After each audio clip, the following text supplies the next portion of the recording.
பாருங்க இதை பார்த்து நானே கையடிக்க ஆரம்பிச்சிட்டேன் அப்படின்ட்டாரு. கமெண்ட்ரியில ரொம்ப எம்பாரசிங் மூமெண்டா எல்லாம் நடந்திருக்கும்ல. எம்பாரசிங் மூமெண்ட் கிரிக்கெட்டோட கபடியில தாங்க ஒண்ணு most embarrassing. Okay. Cinema celebrity guest Pradeep Ranganathan அவர் வந்து கெஸ்ட். நாங்க 2 பேர் காமெண்ட்ரி பாக்ஸ் வென்யூல இருக்கோம். ஓகே. நேரு ஸ்டேடியம்ல.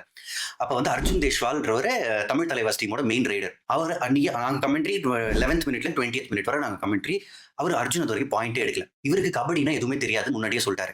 நான் அவருக்கு எக்ஸ்பிளைன் பண்ணிட்டு இருக்கேன், இதான் கேம், போய் இவ்வளவு பேர் 2 பேரை தொட்டு வந்தா 2 பாயிண்ட், ஒருத்தர் தொட்டு வந்தா 1 பாயிண்ட், போனஸ் லைன் இதெல்லாம் சொல்லியாச்சு. நான் ஜஸ்ட் ப்ரெடிக்ஷன் கேட்டேன். வழக்கமா நம்ம வந்து கேட்போம்ல ப்ரெடிக்ஷன். இப்போ அர்ஜுன் போயிருக்காரு, அவர் பாயிண்ட் எடுப்பாருன்னு கேட்டப்போ பாயிண்ட் எடுப்பாரு ப்ரோ அப்படின்னாரு. பிரதீப் ரங்கநாதன் சொல்லி ப்ரெடிக்ட் பண்ணிருக்காரு அர்ஜுன் பாயிண்ட் எடுப்பாருன்னு. போய் பாயிண்ட் எடுத்துட்டாரு. ஓகே. அதான் பாயிண்ட் எடுத்தோட ஸ்பான்டேனியஸா நாங்க 2 பேரும் ஹைஃபை கொடுத்துட்டோம். ஹைஃபை கொடுத்த உடனே நான் கலகிறீங்க ப்ரெடிக்ஷன்ல நீங்க சொன்னோன்னு நடந்துருச்சு. ஐயோ இந்த கேம் பயங்கரமா இருக்கே ப்ரோ, நானே பயங்கர ஃபேன் ஆயிடுவேன் போல, பாருங்க இதை பார்த்து நானே கையடிக்க ஆரம்பிச்சிட்டேன் அப்படின்ட்டாரு. நீங்க எப்படி போக போறீங்கன்னு எனக்கு தெரியல. இங்கிருந்து